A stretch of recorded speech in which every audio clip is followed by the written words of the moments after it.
Hi friends, ഞാനിവിടെ പറയാൻ പോകുന്നത് പായസരാവ് എന്ന കഥയുടെ മൂന്നാം ഭാഗമാണ് കേട്ടോ. അപ്പം ആ ഒരു കഥയിൽ നിമേഷും പിന്നെ സന്ധ്യച്ചിയും ആയിരുന്നു കഥാപാത്രങ്ങൾ. അപ്പം അതിൻ്റെ ബാക്കിയാണ് കേട്ടോ ഞാൻ പറയാൻ പോകുന്നത്. അപ്പം ഞാൻ പറയുന്ന ശബ്ദം നിമേഷിൻ്റെയാണ്. അപ്പം എല്ലാവരും കേട്ടിരിക്കാം. കേട്ട് ഇഷ്ടപ്പെടുകയാണെങ്കിൽ ലൈക്ക് ചെയ്യുക, സബ്സ്ക്രൈബ് ചെയ്യുക. എൻ്റെ അടുത്ത് വന്നിരുന്ന സന്ധ്യച്ചി പെട്ടെന്ന് എൻ്റെ അടുത്ത് പറഞ്ഞു, എടാ ഇന്ന് ചേട്ടൻ വരുമെന്ന് തോന്നുന്നില്ല. ഇന്ന് ഞാനും കൊച്ചൊക്കെ ഒറ്റയ്ക്കേ അവിടെ ഉള്ളൂ. അപ്പം നിനക്ക് ഇവിടെ നിന്ന് നിൽക്കാൻ പറ്റുമോ എന്ന് സന്ധ്യ ചേച്ചി എൻ്റെ അടുത്ത് ചോദിച്ചു. ആദ്യമായിട്ടാണ് സന്ധ്യ ചേച്ചി ഇങ്ങനെ ഒരു ചോദ്യം ചോദിക്കുന്നത്. എനിക്കാണെങ്കിൽ എതിര് പറയാനും തോന്നിയില്ല. ഞാൻ സന്ധ്യ ചേച്ചിയോട് ഓപ്പണായിട്ട് തന്നെ പറഞ്ഞു, എന്നാൽ പിന്നെ നമുക്ക് നോക്കാൻ ചേച്ചി. ഇന്ന് അമ്മ എന്തൊക്കെയാലും ഇന്നിവിടെയോ പോകുന്നുണ്ട്. അതുകൊണ്ട് തന്നെ അമ്മ ഇന്ന് കാണത്തില്ല അവിടെ. അതുകൊണ്ട് എന്നെ അന്വേഷിച്ച് അമ്മ എന്തെങ്കിലും വരുത്തതുമില്ല. അപ്പോൾ ഇങ്ങനെ നോക്കാമെന്ന് ഞാൻ പറഞ്ഞു. ആ സമയം തന്നെ സന്ധ്യച്ചി പറഞ്ഞു, എന്തൊക്കെയാലും നിനക്ക് പായസം തരാൻ ഞാൻ ഒരുപാട് പ്ലാൻ ചെയ്തായിരുന്നു. അത് കഴിഞ്ഞിട്ടാണ് ഞാൻ നിനക്ക് വേണ്ടി ഉണ്ടാക്കി വെച്ചത്. അതാണെന്നുണ്ടെങ്കിൽ ഇന്ന് ആകെ അലമ്പായി പോവുകയും ചെയ്തു.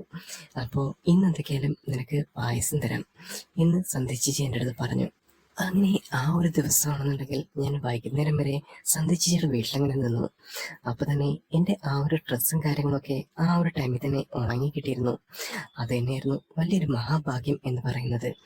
പിന്നെ ഞാനാണെന്നുണ്ടെങ്കിൽ ആ ഒരു വൈകുന്നേര സമയം സന്ധ്യചേച്ചി കാണുന്ന സിനിമയിലെ പ്രോഗ്രാംസ് ഒക്കെ ഇങ്ങനെ കണ്ടിരുന്നു. അപ്പോൾ തന്നെ സന്ധ്യചേച്ചിയായിട്ട് ഇരുന്ന് കഥ പറയാനൊക്കെ നല്ല രസമുണ്ടായിരുന്നു. അപ്പോൾ തന്നെ സന്ധ്യചേച്ചി എൻ്റെ അടുത്ത് പറഞ്ഞു, എന്തെങ്കിലും ആക്ടിവിറ്റീസ് ഒക്കെ നോക്കിയാലോ. എങ്ങനെ ആ ഒരു കാര്യങ്ങളൊക്കെ സന്ധ്യചേച്ചി പറയുന്ന സമയത്ത് ഞാൻ പറഞ്ഞു, നോക്കാം. പിന്നെ കുഞ്ഞിതുവരെ വന്നില്ല ചേച്ചി, എവിടെയാ സ്കൂളിലത്തെ പോയല്ലേ എന്ന് ഞാൻ സന്ധ്യചേച്ചിയോട് ചോദിച്ചു. അപ്പോൾ തന്നെ സന്ധ്യചേച്ചി പറഞ്ഞു, ഇച്ചിരി ലേറ്റാവുമെന്ന് വിളിച്ചിട്ട് പറഞ്ഞായിരുന്നു. ഇനി എന്താണെന്നറിയില്ല, ഞാനൊന്ന് ചോദിച്ചു നോക്കട്ടെ എന്ന് പറഞ്ഞ് സന്ധ്യചേച്ചി ടീച്ചറിനെ ഒന്ന് വിളിച്ചു. ടീച്ചറിനെ വിളിച്ച സമയത്ത് തന്നെ സന്ധ്യചേച്ചി അടുത്ത് ടീച്ചർ പറഞ്ഞു, മോളുമായിട്ട് അച്ഛൻ വന്ന് കൂട്ടിയിട്ട് പോയെന്ന്. അത് മറ്റൊന്നും കൊണ്ടായിരുന്നില്ല. അവിടെ ഒരു കല്യാണം ഉണ്ടായിരുന്നു, സന്ധ്യചേച്ചിയുടെ ആരുടെയോ റിലേറ്റീവിൻ്റെ. ഇവർ രണ്ടുപേരും നേരത്തെ പോയിട്ടുണ്ട്. പിന്നെ സന്ധ്യചേച്ചിയാണെന്നുണ്ടെങ്കിൽ അടുത്ത ദിവസമേ പോകത്തുള്ളൂ. അതുകൊണ്ട് തന്നെയാണെന്നുണ്ടെങ്കിൽ സന്ധ്യചേച്ചി ഫ്രീ ആയിരുന്നു. പെട്ടെന്ന് ഞാൻ സന്ധ്യചേച്ചിയോട് ചോദിച്ചു, അയ്യോ ഞാനിവിടെ നിൽക്കുന്നത് എന്തെങ്കിലും പ്രോബ്ലം ആവോ? അത് ഇപ്പം കുഞ്ഞുമില്ലല്ലോ എന്ന് സന്ധ്യചേച്ചി ചോദിക്കുന്ന സമയത്ത് സന്ധ്യചേച്ചി എൻ്റെ അടുത്ത് ഒരു തറപ്പിച്ചൊരു നോട്ടത്തിൽ നോക്കി പറഞ്ഞു, നീ ഇപ്പം ഞാനിവിടെ ഒറ്റയ്ക്കല്ലേ ഉള്ളൂ, ഇപ്പോൾ ആരെങ്കിലും ഒരു കൂട്ടുകാരെങ്കിലും വേണ്ടേ? എനിക്ക് നൈറ്റ് പേടിയാവത്തില്ലേ? ഇതുകൊണ്ടല്ലേ നിന്റെ അടുത്ത് ഇവിടെ നിൽക്കാൻ പറഞ്ഞത് എന്ന് സന്ധ്യചേച്ചി എൻ്റെ അടുത്ത് പറഞ്ഞു. ആ സമയത്താണെന്നെങ്കിൽ സന്ധ്യചേച്ചിയുടെ ആ ഒരു കാര്യങ്ങൾക്കാണെങ്കിൽ എനിക്ക് നോ പറയാനും തോന്നിയില്ല. പിന്നെ നാട്ടുകാർ അതും ഇതൊക്കെ പറഞ്ഞു കഴിഞ്ഞാൽ എന്താണ്, അത് അത്ര വലിയ കാര്യമൊന്നുമല്ലല്ലോ. ഞങ്ങളിവിടെ മോശമായിട്ടൊന്നുമില്ല, പിന്നെന്തിനാ ഞാൻ പേടിക്കുന്നത് എന്ന് തന്നെ ഞാൻ മനസ്സിൽ വിചാരിച്ചു. അങ്ങനെ സമയം വീണ്ടും ഇരുട്ടി. എനിക്കാണെന്നുണ്ടെങ്കിൽ പുറത്ത് നിൽക്കാനുള്ള ഒരു കൊതി തോന്നിയിട്ട് ഞാൻ ആ വീട്ടിൽ നിന്നും പുറത്തേക്ക് ഇറങ്ങി നിന്നു. അവിടെ നിന്ന് കഴിഞ്ഞാൽ എൻ്റെ വീട് കാണാൻ പറ്റും. പെട്ടെന്ന് തന്നെ സന്ദേശിച്ച് എന്നെ പിന്നിൽ നിന്ന് വിളിച്ചു, എടാ നീ എന്താ ഇവിടെ നിൽക്കുന്നേ, ഇങ്ങോട്ട് വന്നേ എന്ന് പറഞ്ഞ് എന്നെ വിളിക്കുന്ന സമയത്ത് ഞാൻ അവിടേക്ക് ചെല്ലുന്നുണ്ടായിരുന്നു. ആ സമയത്താണെന്നുണ്ടെങ്കിൽ സന്ദേശിച്ച് എനിക്ക് പായസം വെച്ചത് എടുത്ത് തന്നു ഒരു കിണ്ണത്തിലായിട്ട്. ദേ നേരത്തെ പോലെ അല്ല കേട്ടോ, ഇപ്പം നന്നായിട്ട് കുടിച്ചോണം. പിന്നെ നേരത്തെ പോലെ തട്ടിക്കളയാനൊന്നും നിൽക്കണ്ട. ഞാൻ പറഞ്ഞു, അത് പൂച്ച കൊണ്ടല്ലേ ചേച്ചി. പൂച്ച പൂച്ച കഴിക്കുക കേട്ടോ എന്ന് പറഞ്ഞിട്ട് സന്ദേശിച്ച് നേരെ കയറിപ്പോയി. ആ സമയത്താണെന്നുണ്ടെങ്കിൽ പുറത്ത് നിന്നുകൊണ്ട് തന്നെ ഞാൻ ആ പായസം മുഴുവൻ കുടിച്ചു. എന്ത് ടേസ്റ്റ് ഉണ്ടായിരുന്നെന്നറിയോ? നല്ല ടേസ്റ്റ് ആയിരുന്നു സന്ദേശിച്ച് ഉണ്ടാക്കിയ ആ ഒരു പായസത്തിന്. ഞാനത് കുടിച്ചതിന് ശേഷം ചേച്ചിയെടുത്ത് പറഞ്ഞു, ഇത് നല്ല ടേസ്റ്റ് ഉണ്ട് ചേച്ചി എന്ന് തന്നെ പറഞ്ഞു. എന്നായിക്കോട്ടെ എന്ന് തന്നെ സന്ദേശിച്ചും പറഞ്ഞു. അങ്ങനെ ആ ഒരു ദിവസം സന്ധ്യചേച്ചിയെ ഞാനിവിടെ കാര്യം പറഞ്ഞുകൊണ്ടിരിക്കുന്ന സമയത്ത് എനിക്ക് സംസാരിച്ചിരിക്കാൻ സന്ധ്യചേച്ചിയോട് വളരെ കാര്യമായിരുന്നു. അത് മറ്റൊന്നും കൊണ്ടല്ല, ചേച്ചി നല്ല പ്രൊഫഷണലായിട്ട് സംസാരിക്കും. അത് ചേച്ചിയുടെ ഒരു ക്വാളിറ്റി ആയിട്ട് എനിക്ക് തോന്നിയിട്ടുണ്ട്. ഞാൻ തന്നെ സന്ധ്യചേച്ചിയോട് പറഞ്ഞു, ചേച്ചി നന്നായിട്ട് സംസാരിക്കുന്നുണ്ട് കേട്ടോ എന്ന് ഞാൻ പറയുന്ന സമയത്ത് ചേച്ചിക്കും ഒരു പുഞ്ചിരി ഉണ്ടായിരുന്നു. അപ്പോഴായിരുന്നു ഞാനിങ്ങനെ ആഗ്രഹിച്ചത് കുറച്ച് കാര്യങ്ങളൊക്കെ സന്ധ്യചേച്ചി പറയണമെന്ന്. പക്ഷേ അപ്പോൾ തന്നെ ആ ഒരു ബെല്ലടിക്കുന്നത് പെട്ടെന്നുള്ള ഹോളിംബിലായതുകൊണ്ട് ആരാണ് സംശയിച്ചു. ഞാൻ വിചാരിച്ചു സന്ധ്യച്ചിയുടെ ഭർത്താവോ മറ്റോ ആണെന്നാണ് ഞാൻ ആദ്യം കരുതിയത്. പക്ഷേ അങ്ങനെ ആയിരുന്നില്ല. പെട്ടെന്ന് തന്നെ സന്ധ്യച്ചേച്ചി എൻ്റെ അടുത്ത് പറഞ്ഞു, നീ ഒരു കാര്യം ചെയ്യ്, അങ്ങോട്ട് മാറി നിന്നാൽ മതി. ഇനി ആരെങ്കിലും ആണെന്നുണ്ടെങ്കിൽ നീ അതും ഇതൊക്കെ പറഞ്ഞ് വെറുതെ ആവശ്യമില്ലാത്തതിന് പോകണ്ട. നീ ആരെങ്കിലും കയറി വരികയാണെന്നുണ്ടെങ്കിൽ ഒരു കാര്യം ചെയ്യ്, ഇങ്ങോട്ട് നിന്നാൽ മതി. പറ്റില്ല എന്ന് കണ്ടു കഴിഞ്ഞാൽ നേരെ നീ ഇതുവഴി വീട്ടിലേക്ക് തന്നെ പൊക്കോളൂ എന്ന് സന്ദേശിച്ച് പറഞ്ഞു. ഞാൻ പെട്ടെന്ന് നോക്കിയപ്പോൾ തന്നെ സന്ദേശിച്ചിയുടെ അമ്മയായിരുന്നു വന്നത്. അതുകൊണ്ട് തന്നെയാണെന്നുണ്ടെങ്കിൽ ഞാൻ അവിടെ പതുങ്ങി നിന്നു. ആ സമയത്ത് എന്തെങ്കിലും അങ്ങനെ വെപ്രാളമൊന്നും കാണിക്കണ്ട എന്ന് തന്നെ ഞാൻ കരുതി. ആ സമയം തന്നെ സന്ദേശിച്ചി അവിടേക്ക് ചെന്നു. അമ്മയായതുകൊണ്ട് തന്നെ സന്ദേശി വാതിൽ തുറന്ന് അമ്മയെ അകത്തേക്ക് ക്ഷണിച്ചു. ആ സമയം ഞാൻ ആ ഒരു അടുക്കളയുടെ പിന്നാമ്പുറത്ത് നിന്ന് എല്ലാം കാണുന്നുണ്ടായിരുന്നു. അപ്പോൾ തന്നെ എൻ്റെ മനസ്സിൽ തോന്നി, ഇത് അവിടെ നിൽക്കണോ അതോ തിരിച്ചു പോകണോ എന്നുള്ള കാര്യങ്ങൾ.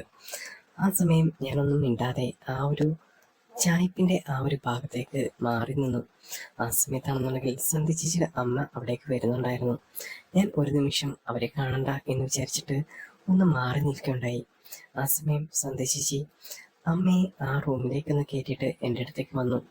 പെട്ടെന്ന് എൻ്റെ അടുത്ത് തന്നെ സന്ധ്യചേച്ചി പറഞ്ഞു, എടാ കുറച്ച് സമയം തരണം കേട്ടോ, ഞാൻ അമ്മയുടെ അടുത്തൊന്ന് സംസാരിച്ച് അത് കഴിഞ്ഞ ശേഷം വരാം എന്ന് പറഞ്ഞു. പെട്ടെന്ന് ഞാൻ സന്ധ്യചേച്ചിയെ കയ്യിൽ പിടിച്ചു. ശേഷം ചേച്ചിയോട് തന്നെ ചോദിച്ചു, ഞാനിവിടെ നിൽക്കണോ അതോ പോകണോ? ഇവിടെ നിന്ന് കഴിഞ്ഞാൽ സന്ധ്യച്ചിയുടെ അമ്മ അത് പ്രശ്നമാവില്ലേ എന്ന് ഞാൻ ചോദിക്കുന്ന സമയത്ത്, അത് കുഴപ്പമില്ല, ഞാനതെങ്കിലും ഒരു വഴി കണ്ടുപിടിക്കാം എന്ന് സന്ധ്യചേച്ചി പറഞ്ഞു. അപ്പോൾ തന്നെ എനിക്കാണെന്നുണ്ടെങ്കിൽ ആകെപ്പാടെ ഒരു ടെൻഷനായി. എൻ്റെ വീട്ടിലാണെങ്കിൽ അമ്മയില്ല, പിന്നെ ഈ ഒരു സമയത്താണെന്നുണ്ടെങ്കിൽ ഇവിടെ ആരുമില്ലല്ലോ. ആ ഒരു ധൈര്യത്തിലായിരുന്നു ഞാനിവിടെ വന്നു നിന്നത്. ഒരു സമയത്ത് ഇപ്പോൾ സന്ധ്യച്ചിയുടെ അമ്മ കണ്ടു കഴിഞ്ഞാൽ ചിലപ്പോൾ എന്നെ കള്ളനാണെന്ന് കരുതിയാലോ എന്നും ഞാൻ ചിന്തിച്ചു. ആ സമയത്താണെന്നുണ്ടെങ്കിൽ എനിക്ക് വേറെ ഒന്നും ചെയ്യാൻ തോന്നിയില്ല.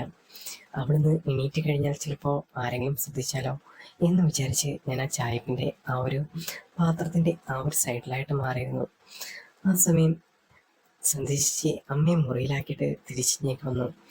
സന്ധ്യചേച്ചി എൻ്റെ അടുത്ത് വന്നിട്ട് പറഞ്ഞു, അത് വേറെ ഒന്നും കൊണ്ടല്ലടാ, എൻ്റെ ഭർത്താവാണെന്നുണ്ടെങ്കിൽ അമ്മയെ വിളിച്ച് പറഞ്ഞിട്ടുണ്ടായിരുന്നു ഇവിടെ ഞാൻ ഒറ്റയ്ക്കേ ഉള്ളൂ എന്ന്.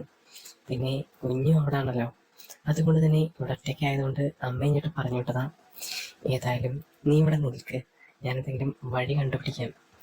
പെട്ടെന്ന് ആ ഒരു സമയത്ത് സന്ധ്യചേച്ചി ബാക്കി മാറ്റി വെച്ചിരുന്ന ആ ഒരു പായസമാണെന്നുണ്ടെങ്കിൽ അവിടെ ഇരിക്കുകയായിരുന്നു. ഞാൻ കുറച്ച് കുടിച്ചിരുന്നു, പക്ഷേ എങ്കിലും അതിൻ്റെ ടേസ്റ്റ് എൻ്റെ വായിൽ നിന്ന് പോയില്ല. ഞാൻ പെട്ടെന്ന് തന്നെ സന്ധ്യചേച്ചി എന്ന് വിളിച്ചിട്ട് പറഞ്ഞു, ചേച്ചി എനിക്ക് ആ പായസപ്പൊതി ഉണ്ട് കേട്ടോ എന്ന് പറയുമ്പോൾ സന്ധ്യചേച്ചി എന്നെ നോക്കിയിട്ട് ഒന്ന് പുഞ്ചിരിച്ചു.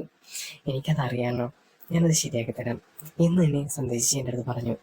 സന്ധ്യചേച്ചിയുടെ ആ വാക്കുകളാണെന്നുണ്ടെങ്കിൽ എപ്പോഴാണെങ്കിലും ഒരു കൊതിയൂറുന്ന കാര്യങ്ങളൊക്കെയാണ്. പെട്ടെന്ന് നമുക്കെല്ലാവരും ഹെൽപ്പിങ്ങും കാര്യങ്ങളൊക്കെ നല്ല രീതിയിൽ ചെയ്യുന്ന ഒരാളാണ് സന്ധ്യചേച്ചി.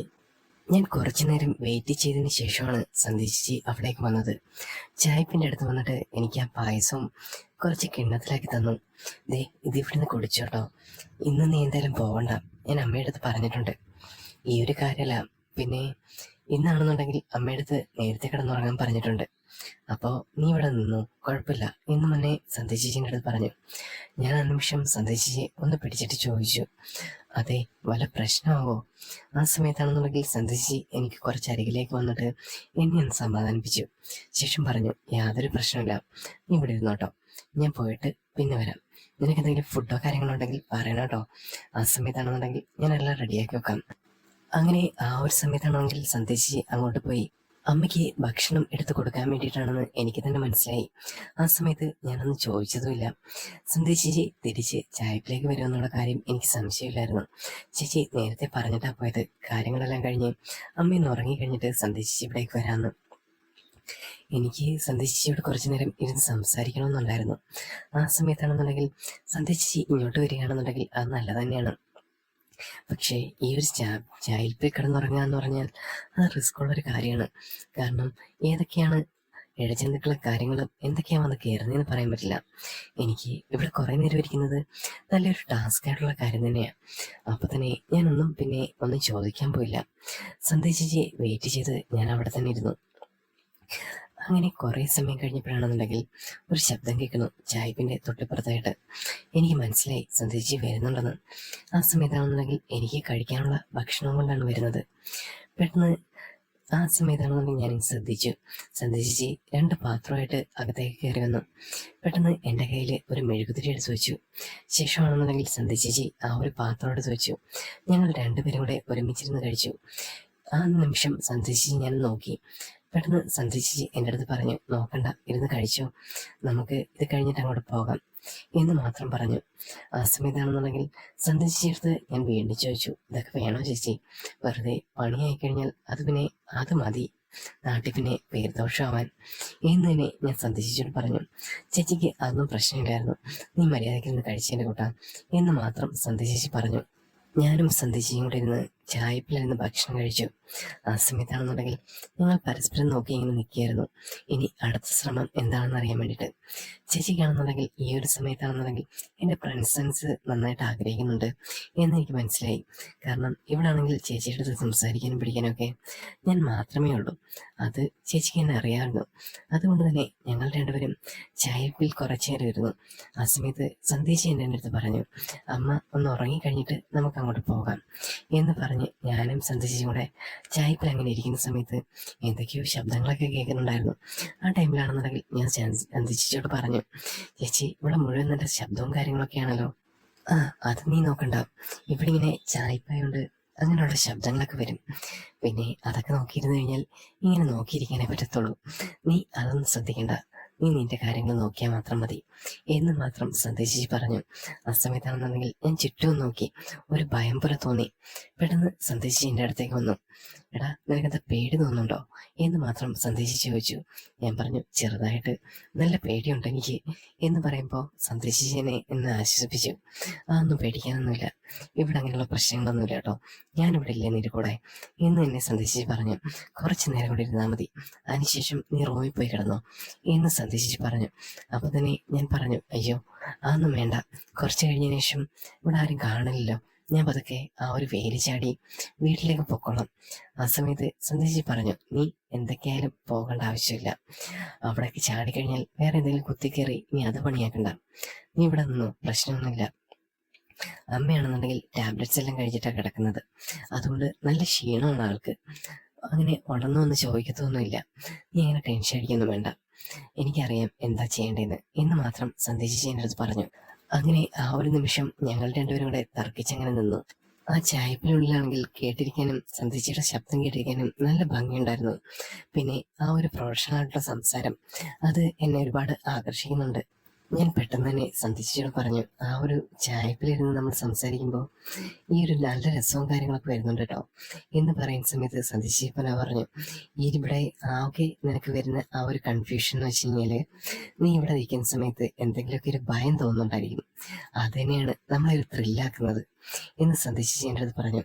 പെട്ടെന്ന് തന്നെ ഞാൻ ചോദിച്ചു, ചേച്ചിക്ക് ഇത് മുന്നനുഭവം എന്തെങ്കിലും ഉണ്ടായിട്ടുണ്ടോ എന്ന് ചോദിക്കുമ്പോൾ സന്ധ്യ എനിക്കൊരു അടി തന്നു. നീ ചുമ്മാ ഇരുന്നേ, ഞാൻ ഇടയ്ക്ക് ഈ സാധനങ്ങളൊക്കെ വെക്കാൻ രാത്രി വരുന്നതാണ്, എനിക്കും അപ്പം പേടി തോന്നിയിട്ടുണ്ട് നീ കാണിക്കുന്ന കണക്ക് തന്നെ, പിന്നെ ഇതൊക്കെ സ്ഥിരമായില്ലേ, അതിനുശേഷം അങ്ങനെ പേടിയൊന്നുമില്ല എന്ന് തന്നെ ഓപ്പണായിട്ട് സന്ധ്യ പറഞ്ഞു. ആ നിമിഷമാണെന്നുണ്ടെങ്കിൽ ഞാനൊന്ന് ചിരിച്ചു. അങ്ങനെ ഇരിക്കുന്ന സമയത്ത് സന്ധ്യ പറഞ്ഞു, ഞാൻ ഏതായാലും റൂമിലേക്കൊന്ന് പോയി നോക്കട്ടെ, അമ്മ ഉറങ്ങിയെന്നുണ്ടെങ്കിൽ നീ അങ്ങോട്ട് വന്നു കേട്ടോ എന്ന് സന്ദേശിച്ച് പറഞ്ഞു. ആ സമയത്താണെന്നുണ്ടെങ്കിൽ എനിക്ക് നല്ല ഒരു പേടിയുണ്ടായിരുന്നു അങ്ങോട്ട് കയറി ചെല്ലാനൊക്കെ. നേരത്തെ ആണെന്നെങ്കിൽ അത്രയും ഭയമില്ലായിരുന്നു, പക്ഷേ ഇപ്പോൾ നല്ല ഭയം തോന്നുന്നുണ്ട്. അങ്ങനെ സന്ദേശിച്ച് പതുക്കെ പതുക്കെ അവിടേക്ക് ചേറി ചെന്നു. ആ നിമിഷമാണെന്നുണ്ടെങ്കിൽ കുറേ നേരം തന്നെ ഞാൻ സന്ദേശിച്ച് നോക്കി അവിടെ നിന്നു. ആളിതുവരെയും വന്നിട്ടില്ല. ആ നിമിഷം പിന്നെ ഞാൻ അങ്ങോട്ട് കയറി ചെല്ലണോ എന്ത് ചെയ്യണം എന്നറിയാതെ ഞാൻ അങ്ങനെ നിന്നു. ആ സമയമാണെന്നുണ്ടെങ്കിൽ സന്ദേശിച്ച് പതുക്കെ അവിടെ നിന്ന് എണീറ്റ് വരുന്നുണ്ട്. ഡാ എന്ന് കാണിക്കുന്നു. ഞാൻ അവിടേക്ക് നിന്ന് പതുക്കെ എഴുന്നേറ്റു ചായപ്പിൽ നിന്ന് തന്നെ.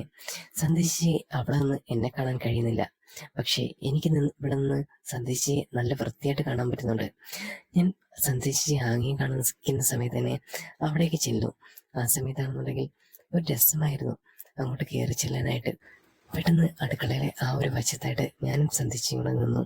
ആ സമയം തന്നെ സന്ധ്യ എൻ്റെ അടുത്ത് പറഞ്ഞു, എടാ അമ്മ ഉറങ്ങിയിട്ടുണ്ട്, നീ വേണമെന്നുണ്ടെങ്കിൽ അകത്ത് പോയി കിടന്നുറങ്ങിക്കോ, യാതൊരു പ്രശ്നമില്ല എന്ന് സന്ധ്യ ഒരു സ്ട്രോങ് ആയിട്ട് തന്നെ എൻ്റെ അടുത്ത് പറഞ്ഞു. ഞാനിങ്ങനെ അടുക്കളയിൽ ആ വാതിൽ നിൽക്കുന്ന സമയത്ത് സന്ധ്യ എനിക്കൊപ്പം അവിടെ നിൽക്കുന്നുണ്ടായിരുന്നു. അപ്പോൾ തന്നെ എനിക്ക് അകത്തോട്ട് കയറാൻ ഒരു പേടിയുണ്ടായിരുന്നു. സന്ധ്യ എന്നെ ഒന്ന് തള്ളി അകത്തേക്ക് കയറ്റി. ആ സമയത്താണെന്നുണ്ടെങ്കിൽ എനിക്ക് മൊത്തത്തിലൊരു ടെൻഷൻ കാര്യങ്ങളൊക്കെ ആയിട്ട് ഞാൻ അവിടേക്ക് ചെന്നു. നേരെ ചെല്ലുന്ന ആ ഒരു അവസ്ഥയായിരുന്നില്ല, മെല്ലെ മെല്ലെ ഒരു പൂച്ച പതുങ്ങി ചെല്ലുന്ന കണക്ക് ഞാൻ അകത്തേക്ക് കയറി. ആ നിമിഷമാണെന്നുണ്ടെങ്കിൽ സന്ധ്യയുടെ അമ്മയുടെ കോർക്കമലിയും കാര്യങ്ങളൊക്കെ ഞാൻ കേൾക്കുന്നുണ്ടായിരുന്നു. ആ സമയം ഞാൻ ചോദിച്ചു, ഇത്രയും നല്ല കൂർക്കമ്പലിയൊക്കെ കേട്ടാണോ ചേച്ചി കിടന്നുറങ്ങുന്നത് എന്ന് പറഞ്ഞു. ആ സമയം സന്ദേശി പറഞ്ഞു, ഞാൻ കുറച്ച് കഴിയുമ്പോൾ അപ്പുറത്താണെങ്കിലും പോയി കിടക്കും. ആദ്യം അമ്മ ഇന്ന് ഉറങ്ങിക്കിട്ട് നന്നായിട്ട് വരുന്നത് വരെ ഞാൻ അവിടെ ഇരിക്കും. അതിനുശേഷം ഞാൻ അവിടെ നിന്ന് എഴുന്നേറ്റ് പോരും എന്ന് തന്നെ സന്ദേശിച്ച് പറഞ്ഞു. അപ്പം തന്നെ സന്ദേശിച്ച് എനിക്ക് വേണ്ടിയിട്ടുള്ള റൂമും കാര്യങ്ങളൊക്കെ ഒന്ന് സെറ്റാക്കിയിട്ടു. എനിക്ക് കിടക്കയെല്ലാം വിരിച്ചു. ശേഷം എനിക്ക് കുടിക്കാനുള്ള വെള്ളവും കാര്യങ്ങളൊക്കെ അവിടെ കൊണ്ടുവന്ന് വെച്ചു. എല്ലാം വളരെ കൃത്യമായിട്ട് തന്നെ ചെയ്തിട്ടുണ്ട്. എന്തും എനിക്ക് വീട്ടിൽ അമ്മ പോലും ഇതേപോലെ ഒന്നും ചെയ്തു തരുന്നില്ല. ആ സമയത്ത് ഞാൻ ഒരുപാട് ലക്കിയാണ് എന്നെനിക്ക് തോന്നിപ്പോയി. അങ്ങനെ മുറിയിൽ വന്ന് ഒരു ഗ്ലാസ് വെള്ളം എടുത്ത് കുടിച്ചു. ഞാൻ കുടിക്കുന്ന സമയം തന്നെ ആ ഒരു ടൈമിൽ സന്ധ്യ ചേച്ചി കുറച്ച് ഫ്രൂട്ട്സുമായിട്ട് വന്നു. അമ്മയ്ക്ക് വേണ്ടി മാറ്റി വെച്ചിരുന്ന ഫ്രൂട്ട്സാണ്. ഇനിയിപ്പോൾ നീ ഇത് കഴിച്ചോട്ടോ, ഞാൻ ഏകദേശം ഒരു 11 മണിയാകുമ്പം ഞാൻ ഇങ്ങോട്ട് വരാം. അസമയാണെന്നുണ്ടെങ്കിൽ ഉറങ്ങാൻ നിൽക്കണ്ട എന്ന് മാത്രം സന്ധ്യ ചേച്ചി പറഞ്ഞു. അങ്ങനെ ആ ഒരു ടൈമിലാണെന്നുണ്ടെങ്കിൽ ഞാൻ കയറി കിടന്നു. എനിക്കാണെന്നുണ്ടെങ്കിൽ നല്ല ക്ഷീണം ഉണ്ടായിരുന്നു. പക്ഷേ സന്ധ്യ ചേച്ചി പറഞ്ഞതാണല്ലോ ഉറങ്ങണ്ട, കുറച്ച് കഴിഞ്ഞ ശേഷം സന്ദേശം ഇങ്ങോട്ട് വരാമെന്ന്. ഏതായാലും ആ ഒരു കാര്യങ്ങളൊക്കെ ഞാനിങ്ങനെ നോക്കിക്കൊണ്ട് നിൽക്കുകയായിരുന്നു. പെട്ടെന്ന് പുറത്ത് ജനാല ഞാൻ തുറന്നു കിടന്നായിരുന്നു. അത് ഞാൻ അടച്ചു വെച്ചു. ഇനി പുറത്തുനിന്ന് ആരെങ്കിലും ശ്രദ്ധിച്ചു കഴിഞ്ഞാൽ അതൊരു പ്രശ്നമാവണ്ട എന്ന് തന്നെ ഞാനും കരുതി. അങ്ങനെ ആ ഒരു ഫ്രൂട്ട്സിൽ നിന്നും ചെറിയൊരു കട്ട് ഫ്രൂട്ട്സ് മാത്രം എടുത്ത് അതിങ്ങനെ കഴിച്ചുകൊണ്ട് വെള്ളം കുടിച്ചുകൊണ്ട് ഞാനിങ്ങനെ ഇരുന്നു. അപ്പോൾ തന്നെ ആ ഒരു ടൈമിൽ സന്ദേശിച്ച് അവിടേക്ക് വന്നിരുന്നു. വന്നിട്ട് സന്ദേശിച്ച് എൻ്റെ അടുത്ത് പറഞ്ഞു, എടാ ഞാൻ ഒന്ന് കുളിച്ചിട്ട് വരാം, എനിക്കാണെന്നുണ്ടെങ്കിൽ നല്ല ക്ഷീണവും കാര്യങ്ങളൊക്കെ ഉണ്ട്. പിന്നെ രാത്രി മുഴുവൻ ഇവിടെ കിടന്ന് ഓടിയതല്ലേ, അതും ഇതുമൊക്കെ ആയിട്ട് ആ ഒരു സമയത്തെ നന്നായിട്ട് ആ ഒരു മുഷിഞ്ഞിട്ടുണ്ട്. ഏതായാലും ഞാൻ ഒന്ന് റെഡി ആയിട്ട് വരാം എന്ന് തന്നെ സന്ദേശിച്ച് പറഞ്ഞു. ഞാൻ പറഞ്ഞു, എന്നാ പിന്നെ ആയിക്കോട്ടെ ചേച്ചി. ആ ടൈമിലാണെന്നുണ്ടെങ്കിൽ ഞാൻ വീണ്ടും ഒരു മുന്തിരിക്കൊല എടുത്ത് വീണ്ടും കടിച്ചുകൊണ്ടിങ്ങനെ ഇരുന്നു. ആ സമയത്ത് സന്ധ്യ ചേച്ചി പുറത്തേക്ക് പോയി. അപ്പോൾ തന്നെ സന്ധ്യ ചേച്ചി കുറച്ച് സമയം കഴിഞ്ഞതിന് ശേഷം കുളിയും കാര്യങ്ങളൊക്കെ കഴിഞ്ഞ് അവിടേക്ക് വന്നിരുന്നു. അവിടെ ഒരു ചെറിയ കസേര ഇട്ടിട്ടുണ്ടായിരുന്നു. ഞാൻ ബെഡിൽ തന്നെ ഇരിക്കായിരുന്നു. സന്ധ്യ ചേച്ചി തിരിച്ചു വന്നിട്ട് ആ ഒരു കസേരയിലേക്ക് മാറിയിരുന്നു. അങ്ങനെ ആടി ആടി ഇരിക്കുകയായിരുന്നു സന്ധ്യ ചേച്ചി. അപ്പോൾ തന്നെ സന്ധ്യ ചേച്ചിയോട് ഞാൻ ചോദിച്ചു, എങ്ങനെയാ ഇപ്പൊ ഓക്കെ അല്ലേ എന്ന് ചോദിക്കുമ്പോൾ സന്ധ്യ ചേച്ചി പറഞ്ഞു, ഒരുവിധം എല്ലാം ഓക്കെയാണ്, നല്ല ചൂട് തോന്നണ്ടാ, ശരീരമാകെ ആ ഒരു രീതിയിലാണ്, മഴ പെയ്തിട്ടും ഒരു തണുപ്പ് കിട്ടുന്നില്ല അല്ലേ. ഞാൻ പറഞ്ഞു, ഇതൊരു കാലാവസ്ഥയാണ് ഞാൻ ചേച്ചി, കുറച്ച് കഴിയുമ്പോഴത്തേക്ക് മാറിക്കോളും, എനിക്കും ഉണ്ട്, നല്ല ചൂട് തോന്നുന്നുണ്ട്. എന്നാ പിന്നെ നിനക്ക് ജനലങ്ങ് തുറന്നിട്ടാലെന്താ. ഞാൻ പറഞ്ഞു, എന്നെ ഇതിനകത്ത് ആരെങ്കിലും കണ്ടു കഴിഞ്ഞാൽ വെറുതെ പ്രശ്നമാക്കണ്ടല്ലോ എന്ന് സന്ധിച്ചോട് ഞാൻ പറഞ്ഞു. പിന്നെ ഇപ്പൊ ഇവിടെ ആര് വരാനിരിക്കുകയാണ്, നീ ആ ജനലങ്ങ് തുറന്നിട്ടെ എന്ന് പറഞ്ഞ് സന്ധ്യ ചേച്ചി എൻ്റെ അടുത്തേക്ക് വന്നു. ശേഷം എൻ്റെ കട്ടിൽ കയറിയതിനു ശേഷം സന്ധ്യ ചേച്ചിയാണെന്നുണ്ടെങ്കിൽ ആ ജനലും കാര്യങ്ങളൊക്കെ തുറന്ന് മലത്തിയിട്ടു. എനിക്കാണെന്നുണ്ടെങ്കിൽ എന്തോ ഒരു ഇതുപോലെ തോന്നി. ഞാൻ പറഞ്ഞു, എന്നാൽ പിന്നെ ആ ലൈറ്റ് അങ്ങ് ഓഫ് ചെയ്തൂടെ, അപ്പോഴാണെന്നുണ്ടെങ്കിൽ പുറത്തുനിന്ന് ആരെങ്കിലും ശ്രദ്ധിച്ചാലും അറിയത്തില്ല, എൻ്റെ പേടി തൊണ്ടാ എന്ന് സന്ധ്യ ചേച്ചി പറഞ്ഞുകൊണ്ട് ആ ഒരു ലൈറ്റും കാര്യങ്ങളും സന്ധ്യ ചേച്ചി ഓഫാക്കി. ഇപ്പോൾ സന്ധ്യ ചേച്ചിയും ഞാനും ലൈറ്റില്ലാത്ത ആ ഒരു ഇരുട്ട് മുറിയിൽ തന്നെയാണ് ഇരിക്കുന്നത്. അപ്പോൾ തന്നെ സന്ധ്യ ചേച്ചി നന്നായിട്ട് ചിരിക്കുന്നുണ്ടായിരുന്നു. അപ്പോൾ പതുക്കെ ചിരിക്കുന്നത് കൊണ്ട് തന്നെ എനിക്ക് ആ ഒരു ശബ്ദം കേൾക്കാമായിരുന്നു. പിന്നെ സന്ധ്യ ചേച്ചിയുടെ അമ്മ ഉണരുന്നത് കൊണ്ട് തന്നെ ആ ഒരു ടൈമിൽ പതുക്കെ പതുക്കെയാണ് സന്ധ്യ ചേച്ചി ചിരിച്ചത്. പെട്ടെന്ന് തന്നെ എൻ്റെ അടുത്ത് തന്നെ പറഞ്ഞു, നിനക്ക് നല്ല പേടിയുണ്ടല്ലേ എന്ന് പറയുമ്പോൾ ഞാൻ പറഞ്ഞു, പേടിയില്ലാത്ത ആരാണ് സന്ധ്യ ചേച്ചി, ചേച്ചിക്കും പേടിയും കാര്യങ്ങളൊക്കെ ഇല്ലേ എന്ന് പറയുമ്പോൾ സന്ധ്യ ചേച്ചി ഓപ്പണായിട്ട് തന്നെ പറഞ്ഞു, എനിക്ക് പേടിയും കാര്യങ്ങളൊന്നുമില്ല, വരുന്നത് വരട്ടെ എന്നുള്ള രീതിയിലാണ് ഞാനിങ്ങനെ നിൽക്കുന്നത് എന്ന് തന്നെ സന്ധ്യ ചേച്ചി എൻ്റെ അടുത്ത് പറഞ്ഞു. അങ്ങനെ ഞങ്ങൾ രണ്ടുപേരുമാണെന്നുണ്ടെങ്കിൽ അവിടെ ഇങ്ങനെ ഇരുന്നു ഇരുട്ട് മുറിയിൽ തന്നെ.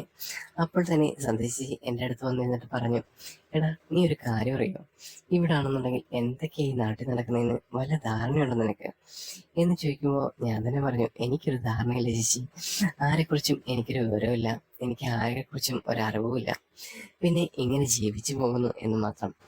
എൻ്റെ ആ സംസാരം കാര്യങ്ങളൊക്കെ കേട്ട് സന്ധ്യ ചേച്ചി പൊട്ടിച്ചിരിക്കുന്നുണ്ടായിരുന്നു. എൻ്റെ പൊന്നു ചെക്ക, ഇവിടൊക്കെ വളരെയധികം ലവ് ഫെയിലിയറും കാര്യങ്ങളൊക്കെ നടക്കുന്നുണ്ട്, നിനക്ക് എന്തെങ്കിലും ഒരു പ്രേമെങ്കിലും ഉണ്ടോ എന്ന് സന്ധ്യ ചേച്ചി ഒന്ന് കളിയാക്കി ചോദിച്ചു. അതെന്താ ചേച്ചി അങ്ങനെ ഒരു ചോദ്യവും കാര്യങ്ങളൊക്കെ, എനിക്കിതൊന്നും ഇല്ല എന്ന് ചേച്ചിക്ക് തന്നെ അറിയാവുന്നതല്ലേ, പിന്നെന്താ അങ്ങനെ ചോദിച്ചേ. അപ്പോൾ തന്നെ സന്ധ്യ ചേച്ചി പറഞ്ഞു, നിന്റെ അത്രയും പ്രായമുള്ള ഒരു ചെക്കൻ ഒരു പെണ്ണിനെ വിളിച്ചുകൊണ്ട് വന്നിട്ടുണ്ട്, അതൊന്നും നീ കണ്ടില്ലേ എന്ന് ചോദിക്കുമ്പോൾ ഞാനതൊന്നും ശ്രദ്ധിക്കുന്നുണ്ടായിരുന്നില്ല. അപ്പോൾ ഞാൻ തന്നെ പറഞ്ഞു, എനിക്കതൊന്നും അറിയില്ല ചേച്ചി, ഞാൻ അവരുമായിട്ടൊന്നും അങ്ങനെ കമ്പനിയൊന്നുമില്ല, തൊട്ടപ്പുറത്തെ വീട്ടിലെ ആ ഒരു ചെക്കൻ തന്നെയാണ്, നീ ഇങ്ങനെ നോക്കിയിരുന്നു എന്ന് തന്നെ സന്ദേശിച്ച് എൻ്റെ അടുത്ത് പറഞ്ഞു. അത് ഇത്തിരി ഇല്ലാത്തൊരു ചെക്കനാണ്, അതുകൊണ്ട് തന്നെ നീയാണെന്നുണ്ടെങ്കിൽ ഇങ്ങനെ നോക്കിയിരിക്കാൻ പറഞ്ഞ് സന്ധ്യ വീണ്ടും കളിയാക്കി. അങ്ങനെ ആ ഒരു ഇരുട്ട് മുറിയിലാണെങ്കിൽ ഞങ്ങളുടെ ആ ഒരു പ്രണയണം തുടർന്നുകൊണ്ടേയിരുന്നു. ഈ ഒരു കഥയുടെ അടുത്ത ഭാഗം ഉടൻ തന്നെ അപ്ലോഡ് ചെയ്യുന്നതായിരിക്കും. അപ്പം ഈ ഒരു ഭാഗം എല്ലാവർക്കും ഇഷ്ടപ്പെടുമെന്ന് വിചാരിക്കുന്നു. ഇഷ്ടപ്പെട്ടു കഴിഞ്ഞാൽ ലൈക്ക് ചെയ്യുക, സബ്സ്ക്രൈബ് ചെയ്യുക, പിന്നെ കമൻറ്റ് ചെയ്യുക കേട്ടോ. അപ്പം എന്താണെന്നുണ്ടെങ്കിൽ കമൻറ്റ് ചെയ്താൽ മതി. അപ്പോൾ നമുക്ക് വീണ്ടും ഒരു ഭാഗത്തിലേക്ക് കടക്കാം. അപ്പോൾ അതുവരെയും ബൈ ബൈ.